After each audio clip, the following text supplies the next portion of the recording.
Bonjour YouTube, c'est Daimon. Aujourd'hui, on va parler de près, un peu après tout le monde, c'est vrai. Donc, film réalisé par Dan Trachtenberg, ou Trachtenberg, je ne sais pas comment ça se prononce, surtout connu pour avoir commis un épisode de Black Mirror, un autre de The Boys, et bien sûr 10 Cloverfield Lane, que certains jugent même supérieur à Cloverfield original. Il s'était fait repérer par un petit film, un petit court-métrage, je crois, par J.J. Abrams, qui lui avait demandé de réaliser ce premier gros film. Et décidément, Dan aime beaucoup nous pondre des films où des aliens débarquent sur Terre pour massacrer des brochettes d'humains, puisqu'il récidive avec Prey, donc nouvel opus de la franchise Predator qui sort directement sur Disney+.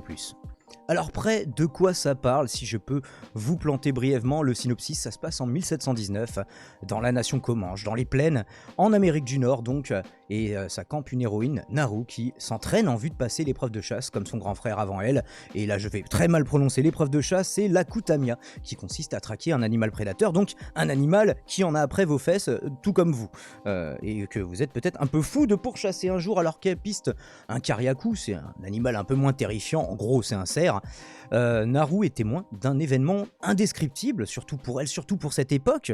Une portion du ciel s'embrase tandis qu'un bruit d'une nature étrange se fait entendre. Naru pense y voir un signe dans un premier temps, l'oiseau tonnerre. Elle a en réalité vu le vaisseau spatial d'un prédateur, un Yoja, son autre nom, j'utiliserai les deux, traverser l'atmosphère. Problème, le prédateur est venu sur Terre faire son petit safari humain. Alors pas uniquement humain, puisqu'il commence par buter des serpents, des loups, un ours, mais il va vouloir s'attaquer à un gibier plus intéressant, les sacs de viande qui se tiennent sur leurs deux pattes arrière et qui sont très fiers de le faire, que l'on appelle vulgairement les humains. Alors si vous pensiez que l'écart technologique entre Schwarzy et les Yoja était un fossé dans les années 80, c'est un putain de canyon non près. Dans les points positifs, j'ai noté l'héroïne et son interprète, campée par Amber Midthunder. Elle est pas cheatée, elle a même plusieurs fails, plusieurs ratés au début de l'aventure, et pour une fois avec un personnage féminin et issu d'une minorité, alléluia, les gens de droite et plus si affinité, n'hurlent pas au wokisme. Le wokistan encore frappé, tout ça, comme ils le font d'ordinaire systématiquement. Alors j'imagine qu'on pourra en trouver, mais c'est clairement pas. Même les gens qui dénoncent le wokisme d'habitude sont en mode « Ah, j'avais peur que... » Mais non, finalement, le film est très bien. Eh bah écoutez, pourquoi se plaindre du coup ? Autre point positif, bah écoutez, les paysages sont plutôt agréables à l'œil. Je vous ai trouvé celui-là, mais il y en a d'autres. La photographie, suivant le jour, la nuit, propose des choses intéressantes. On a très peu de scènes d'intérieur évidemment, mais il y en a quelques-unes, avec notamment les tipis. Voilà, ici l'intérieur d'un tipi avec une colorimétrie forcément beaucoup plus dans les orangés, étant donné qu'on est éclairé par le feu plutôt que par la lune, ça change fatalement des choses. Alors je vous parlais des droitards qui pour une fois se sont pas insurgés, qu'il y ait une héroïne, déjà une héroïne femme et qu'elle soit issue d'une minorité. Faut dire qu'il aurait été complètement con, hein, en l'occurrence, de s'insurger d'avoir une native américaine dans un film qui se déroule dans un contexte temporel et géographique qui est particulièrement propice. Vous en conviendrez, j'espère. Dans les points positifs, ah oui, j'ai noté, c'est peut-être anecdotique, mais le chien, je sais pas, il a une bonne bouille, il est sympathique, il est bien dressé et surtout, il est souvent utile à l'action, utile à l'héroïne. Donc, voilà, on espère ne pas le voir mourir dans le film, je ne vous dis pas si c'est le cas ou pas. Ouais, je vais essayer de spoil le moins possible, mais je ferai peut-être une petite partie spoiler que je mettrai dans la timeline, ne serait-ce pas tellement pour vous dévoiler l'intrigue, mais parce qu'il y a des plans que je voulais vous montrer, mais qui peuvent vous révéler certaines choses si vous n'êtes pas prévenu. Donc il y aura une courte partie spoil, ne zappez pas, et zappez juste cette partie si vous n'avez pas vu le film. Alors il y avait des craintes d'ailleurs, hein, c'est quoi? C'est un direct comme à l'époque, les directs to DVD, direct to VHS, je ne sais pas si ça se disait aussi à l'époque des cassettes vidéo, mais les gens avaient très peur de ouais, ça sort direct sur une plateforme de streaming sans sortir en salle, est-ce que ce serait pas un film au rabais? On pouvait avoir ce genre de crainte, j'en ai pas l'impression, même si j'y reviendrai, le budget semble pas forcément fantastique. Alors, regardez encore le chien, je l'adore. Autre idée que j'ai bien aimée, c'est le tomahawk rétractable, on va l'appeler comme ça, presque une forme de grappin, un proto-grappin. Alors Satrius se fout un peu de sa gueule en disant qu'il met son arme en laisse, mais c'est une bonne idée, et c'est une idée qui sera utilisée. On a quelques idées plutôt sympas en matière de mise en scène. Ici, le Predator est camouflé. Comme vous le savez, c'est un peu une de ses caractéristiques de base. Dévie les rayons optiques qu'on remet à l'arrière. Enfin, je ne sais pas exactement comment ça fonctionne. Partons du principe que c'est une cape d'invisibilité technologique, mais ici, on peut le repérer. Il est rendu visible uniquement par le sang de sa victime. Et du coup, la scène, je vous en révèle pas plus, mais est plutôt sympa. Alors, vu que c'est une franchise, c'est quand même la franchise Predator, et que le film original est vénéré comme une religion par beaucoup de gens, le largage de fanservice est évidemment inévitable ici, et je ne sais pas pourquoi on ne voit pas le dialogue. Bah écoutez, je ne sais pas, mais c'est une référence au film original. If it bleeds, we can kill it, parce que juste avant, Naru dit oui, mais il est invincible. Bah non, s'il saigne, c'est qu'on peut le buter. Alors les dialoguistes aussi nous refont le coup du come on, do it à la fin. Les ficelles sont grosses, mais il faut reconnaître qu'elles sont plutôt bien utilisées. Autre chose que j'ai bien aimé, que j'ai trouvé fonctionnait bien, c'est que le prédateur ne tue lui-même que ceux qu'il identifie comme des prédateurs et qu'il a donc vu tuer un autre animal devant lui, hein. Toujours il observe d'abord, et on pourrait dire d'une certaine manière qu'il effectue sa propre Kutamia, même si c'est un peu leur concept de base, hein, d'aller sur des planètes pour buter des gens, pour prouver leur honneur et donc leur valeur auprès des leurs, et oui ça rime, et donc en fait gadget technologique mis à part, il est pas si différent de la tribu Comanche. Si on lui retire, bah d'ailleurs, peut-être que on le verra un peu plus en galère sans une partie de sa panoplie dans le film. Regardez-le pour voir ce qu'il en est. Ah, ici, un autre plan plutôt cool du Predator qui se découpe en contre-jour au bout de cette caverne. D'ailleurs, il a presque un côté un petit peu homme des cavernes, à la fois technologique et sauvage. Donc j'aime bien l'alliance des deux, et le plan fonctionne plutôt bien. Et les couleurs sont pas mal désaturées d'ailleurs en fait à l'extérieur, ce qui n'est pas le cas dans tout le film, hein, notamment les scènes de nuit où le vert, le orange seront bien accentués, et le bleu évidemment. Un vert bleuté, on va dire, bah voilà, ce genre d'exemple. Ah, et ça d'ailleurs, j'ai jamais su. Est-ce que c'est de la neige qui tombe? Au début, j'ai même cru que c'était de la cendre, mais vu la récurrence à laquelle ça se produit, j'imagine que ça doit plutôt être de la neige et qui fait un peu frisquer là-bas. En plus de se faire attaquer par les prédateurs, j'ai envie de dire.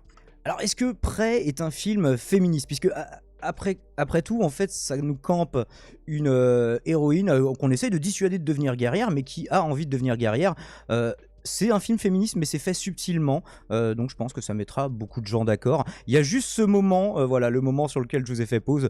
On n'a pas besoin de cuistot. La femme de la femme, c'est dans le tipi. Bon, on aurait pu le faire de façon, voilà, sans venir avec ses gros sabots, mais le message fonctionne, je trouve quand même bien. Alors là-dessus, j'ai pas noté de timer en particulier, mais autre chose qui je trouve fonctionnait très bien, c'était le filet du prédateur qui, loin d'être un simple outil de contention, est une arme à part entière, une arme je vous spoil rien, regardez-le, j'ai trouvé ça stylé. Et il y a aussi le combat au corps à corps qui était bien géré d'une manière générale, ouais, parce que le combat au corps à corps, il y a un moment, il y a un combat d'arc au corps à corps, et la chorégraphie du combat est vraiment cool. D'une manière générale, il y a beaucoup de situations de combat qui sont bien pensées dans ce film. Autre truc qui flex, bah le sang de Yoja, vous le savez, c'est vert phosphorescent, et de nuit, je trouve que ça fonctionne très bien à l'image. À la fois c'est beau et puis ça rajoute en lisibilité, donc c'est vraiment d'une pierre deux coups, c'est plutôt bien pensé là encore. Ils sont plutôt rares, mais dans les points positifs, je mettrais les passages comiques. Alors, je peux pas vous mettre la scène elle-même pour ne pas vous la spoil, évidemment. Mais il y a un passage, un combat entre le Predator et des humains, où en fait leurs attaques sont tellement inefficaces qu'il est en mode allez, vas-y, remettez-en une petite salve. Genre il attend en mode je troll quoi, c'est littéralement un troll intersidéral, et j'ai trouvé ça plutôt stylé. Et dernier point positif, ouais, les scènes d'action qui sont parfaitement lisibles. Là aussi, je vous mets pas trop de scènes d'action pour pas vous spoil, et un arrêt sur image ne vous le démontrerai pas, mais sachez que c'est pas le cas pour tous les films. Moi je suis pas un très grand fan de films d'action, et souvent un des trucs qui me gâche, c'est ouais, voilà, le manque de lisibilité, les 24 fps qui sont traditionnels au cinéma, des fois qui gênent un petit peu. Je sais pas comment ils se sont débrouillés, mais pour que ce soit vraiment lisible, c'est le mot. Il y a aucun moment où on décroche, on ne sait plus qui prend le dessus, pourquoi il se retrouve avec telle arme à la main, pourquoi il est de ce côté.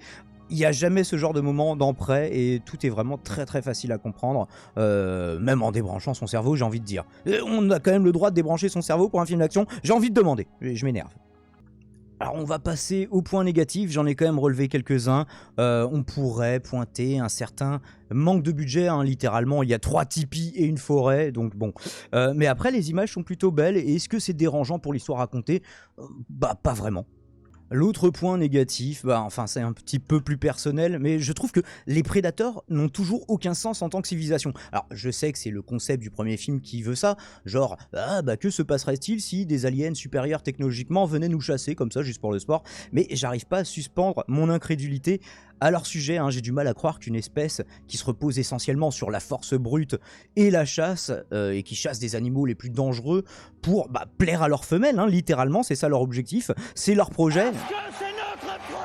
Ah, j'imagine que c'est ce que les macronistes de là-bas disent. Ils disent vous avez juste à traverser la galaxie et puis voilà, et buter des gens. Et donc j'ai du mal à penser que voilà, une telle espèce ça puisse avoir développé des technologies aussi avancées que, je sais pas, rien, que le voyage intersidéral, par exemple. Alors c'est peut-être juste moi, mais je sais que tout le monde s'en fout, mais voilà, je le pose là, vous en faites ce que vous voulez. Vu que l'action se passe en 1719, on se serait attendu à noter des différences significatives dans l'équipement des Yoja par rapport à plusieurs siècles dans le futur, et par exemple une version légèrement moins avancée de leur camouflage optique, parce que c'est quand même quelque chose, une technologie qui est impressionnante. Le casque, là le casque que vous voyez, oui il est en os, mais il a quand même une technologie de guidage de missiles, enfin des choses limite qui font plus avancé que celui du premier Predator qui se passe dans le futur par rapport à ce référentiel 2719. Évidemment les années 80 c'est notre passé par rapport à notre référentiel à nous, est-il besoin de le rappeler? Je ne sais pas, je me perds un petit peu et donc voilà, ouais, je me suis dit, même si voilà, là ici, bon, désolé pour les répétitions, le bouclier ici fonctionne bien parce qu'il fait pas très technologique, mais encore que c'est du métal qui se déploie en mode... Ils avaient pas des boucliers en champ de force holographique, enfin je crois pas. Dans le premier film, ça fait un moment que je l'ai pas revu, j'ai revu certaines scènes clés justement pour pouvoir faire un comparatif avec près, mais voilà tout. Enfin, je sais pas, ça fait pas spécialement archaïque par exemple, le truc qui se télescope avec le rayon laser ici pour pouvoir mieux viser, et donc ces fléchettes qui vont pas juste tout droit, ça va tout droit quand il y a besoin, mais sinon ils peuvent être déviés, justement c'est le laser qui va leur demander, qui va leur indiquer où aller. Il faut que j'ouvre à Marathon Laveuse qui crie, je sais pas si vous l'entendez. Petite chose qui m'a déconcerté, alors je sais pas si on peut aller jusqu'à parler d'incohérence, le Predator qui, ici, achève un homme au sol, un homme qui n'est pas une menace, puisque bon, je vous dévoile pas pourquoi, mais là même son détecteur infrarouge dit bon ça c'est un mec qui est mort, et il va tout de même le buter. Sachant qu'il représente absolument pas une menace. On a vu plusieurs fois qu'il épargne des animaux et même des humains qui ne présentent pas une menace. Et là, je sais pas, à part peut-être son cri qui l'a surpris, et par réflexe, bim, il y a un truc qui s'agite, je le tue. J'ai pas très bien compris pourquoi. Mais vous, si vous avez une explication, n'hésitez pas dans les commentaires à me dire ce que vous en pensez. Évidemment, c'est fait pour ça. Et pour mon référencement, je ne vous le cache pas. Autre point négatif, et les images n'ont rien à voir, histoire de ne pas spoil. Alors, j'ai trouvé que c'était cool d'avoir des personnages qui parlent français dans la version originale. On rappelle que c'est un film américain. C'est moins cool quand ils parlent français, je trouve, avec un accent tellement incompréhensible qu'on comprend rien justement, et il n'y a même pas de sous-titres. Alors quand on passe en VF c'est redoublé avec un français avec moins d'accent, et du coup ça règle le problème, mais je faisais que passer entre VOST et VF, vraiment rien que ce détail ça a failli me gâcher le film, parce qu'il y a très souvent des personnages qui parlent français. Alors j'explique pas pourquoi, je veux pas spoil, mais c'est chiant. En fait, c'est juste chiant. Alors, je sais pas. Du coup, la prochaine fois, moi je demande pas que des gens parlent avec un français irréprochable quand c'est pas leur langue maternelle, hein, bien sûr. Mais mettez au moins des sous-titres dans la version originale, qu'on comprenne. J'ai beaucoup de mal. Alors aussi, je pinaille pour le plaisir, mais ils ont voulu par souci de réalisme tourner le film en deux langues, du coup, l'anglais et le français. Alors les producteurs auraient poussé le délire jusqu'à utiliser la langue comanche. Ils l'utilisent sur certaines expressions, quelques bouts de phrases, mais pas intégralement pour les comanches eux-mêmes. Alors c'est vrai que les comanches sont actuellement, aujourd'hui, en 2022, à peu près 1% à parler cette langue. Ça aurait été compliqué d'organiser un casting en leur demandant aux acteurs d'être parfaitement bilingues. Il n'y aurait peut-être pas eu grand monde au casting. Donc voilà, mais bon, à mettre à leur crédit qu'ils ont essayé sur des bouts de phrases. Et enfin, comme point, ultime point négatif, là j'ai pas d'image non plus pour l'illustrer, pour des raisons bien compréhensibles, c'est l'OST. L'OST qui est anecdotique. Je crois qu'il y a un thème à la fin qui reste un peu en tête, mais... c'est dommage, il y avait plein de trucs à faire avec la culture comanche, plein de percus à utiliser, plein d'instrus à utiliser, de chants particuliers, et là on l'a pas. En plus on a des moments contemplatifs avec des paysages qui se seraient prêtés à une jolie musique. Bon ce sera pas le plus gros point positif du film, vous l'aurez compris. Et là je vous signale qu'on va pour une petite minute passer à la section spoilers, je vérifie que le son est bon, du coup on se retrouve pour la conclusion, je vous mets le timer de la conclusion et de la section spoilers juste ici en dessous dans les commentaires, vous devez le voir sur la timeline, dans les commentaires, dans la description et sur la timeline, vous avez juste à cliquer. Alors ici on nous propose une jolie photographie, la brume et les arbres morts qui, en plus de nous changer de décor, appuie le caractère désespéré de la situation, je trouve. Puis même la petite teinte à la fois très désaturée, mais orangée rouge orangé dans le coin supérieur gauche de l'écran et plutôt bleuté en bas à droite. Ça fonctionne bien, je trouve, à l'œil. Bon, ça spoil évidemment pour la situation, hein, pas pour le commentaire de l'image, vous l'aurez compris. Ici, une plaine avec plein de bisons morts, on apprendra plus tard que c'est en réalité pas le prédateur qui les a butés, et ça paraît logique, les bisons ne sont pas des prédateurs, donc tout reste cohérent, et donc inutile de spoiler qui les a tués, mais vous le savez, si vous êtes dans la section spoilers, les humains, c'est des connards. Et les colons encore plus du coup, évidemment. Ici, on a le Predator qui ne tue pas Naru, alors qu'elle est déjà prise au piège, hein, il pourrait facilement la buter. C'est pour ça que je m'étonne que plus tard, il ait tué un humain qui ne représentait pas une menace, parce que là, ici, la seule explication, c'est qu'elle n'est pas une proie honorable. Donc en fait, ouais, les Predators, ils sont, les Yoja, ils sont ni méchants, ni gentils. Ils cherchent juste des combats honorables, et c'est leur seul intérêt dans la vie, avec le fait de pécho des femelles, évidemment.